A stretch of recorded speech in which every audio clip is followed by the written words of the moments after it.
If you love Baltimore sports, you'll love WNST.net. All right, while we're on all this, and we're talking about draft war rooms and this sort of stuff, and I was going to say with Cam Newton, does one comeback against Alabama make him John Elway? I mean, how much stock do you put in the comeback side of that, aside from the actual measurables, intelligence, ability to read defense, how you feel about the guy's character and all the measurable arm strength stuff and the 40 time and all that? How much do you put in that? You know, he's been through stuff. Obviously, the father payments and all the stuff that went on there, but he did win at the highest level at the SEC, and he did have that amazing one-day comeback. And it's sort of the same story that Vince Young, right? No, Vince Young won games he shouldn't have won. You don't throw that out. You don't just say, let's throw out the high and the low. That was Alabama. That was basically for the national championship. But then you balance that against the game against Oregon, where it was not a great game. It was just good enough to win. Again, my difficulty with Cam Newton is it's basically 1 year.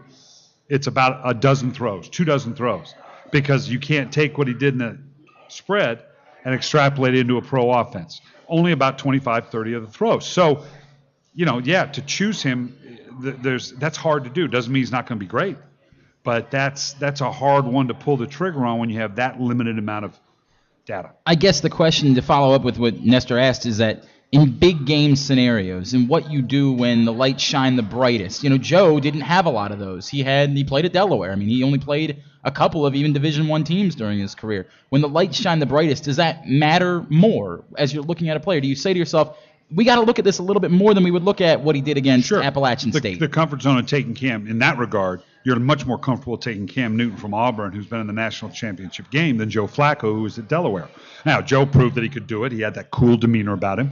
But no, you can't dismiss this. This will not be too big a stage for him in the NFL. It's a step up, and he understands that. But it won't be too big for him. Beyond Cam Newton in the top 10, I think you mentioned Jake Locker a little bit earlier, a little bit of a surprise there going to the Tennessee Titans. Did anything jump out at you in the top 10 that you said, either this is great, and it might be Patrick Peterson, who I know you thought was number 1 overall, or this is just not a good idea? Well, the Ponder at 12 in Minnesota, and could actually end up having the best year of any of the quarterbacks. There's a guy you talk about, a Flacco Ryan mold. Peterson behind me, Sidney Rice, Percy Harvin, Vasant Shenko, pretty good defense. Kind of gets the same kind of talent Roethlisberger had in Pittsburgh when he came in, I'll throw it 25 times a game. Try not to make many mistakes. The key with Ponder is, can you make that handful of big plays that you got to make to win a couple games? And Minnesota could be okay. Well, the word is they were going to go get McNabb anyway. That was the word on Minnesota. They still could. Taking the 12th pick of the draft, you go get a McNabb for 1 or 2 years. I don't know that but they're in a pretty good window there. The rest of the guys are with teams that it's not going to make a difference. They're going to be pressed into duty early. Andy Dalton in Cincinnati, notwithstanding the Carson Palmer, which will be fascinating to see what happens. And your prediction on that? $11 million.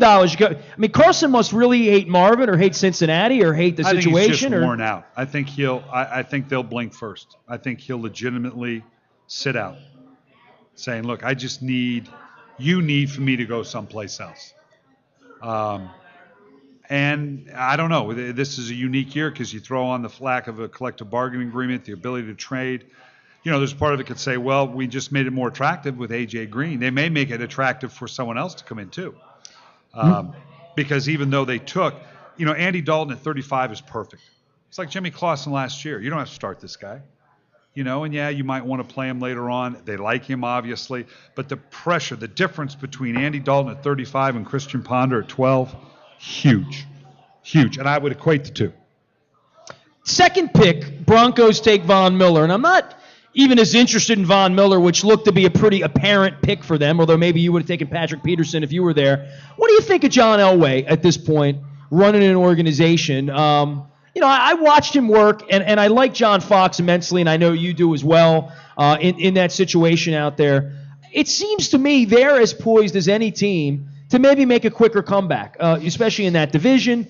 They've had a long tradition of doing well. But how do you feel about John Elway as the new Ozzie Newsome in the cockpit in that seat and him taking that position? I think it's a very admirable thing that he wants to come back and work in football. And it seems to me from everything I've seen John Elway has taken this thing very, very seriously. He's not eating off his Super Bowl ring or his Hall of Fame plaque at this point. Yeah, Dan Marino came in and did it for about 3 days. Said, "Wait a minute, I got to do this. I got to be in here when? I got to look at how much film." I've been impressed with the way they've gone about it. I thought they had a very solid draft. Peterson kind of fell to him. Great choice. I like Ryan Williams at running back, so that's going to help them. With John Fox, they're going to play better defense. They're going to run the ball. And the quarterbacks they have, the Jake Delhomme type. We don't need a lot of throws at you. We don't want to throw this thing on your back. But how many guys were the number one pick in the draft, going to the Hall of Fame, have a Super Bowl ring, would even want to come back and do this? Because it's not about ego at this point. It's about 18-hour days, right? Right. And John Elway has all the money in the world, doesn't need to do it. And doesn't need, like Ozzie, he's a Hall of Famer. And look, I don't need to do all that other stuff. I'll just kind of put a team together because he's already writes Hall of Fame underneath his autograph. Isn't that part of what you love about Ozzie so much is that he has none of that affectation at all? No. Most people don't even realize Ozzie played when they talk to him, right? I mean, a lot of general managers have a chip on their shoulder because they came up through scouting and felt like they weren't valued very much. It was always about the coach. And there is that chip. Ozzie doesn't have that. John Elway obviously isn't going to have that. I think it's a good relationship. And they did some good things in the draft. I think they will be a team that could get better. Will they win a championship with that model that they have, like John had in Carolina? No, but they'll win some games. If you love Baltimore sports, you'll love WNST.net.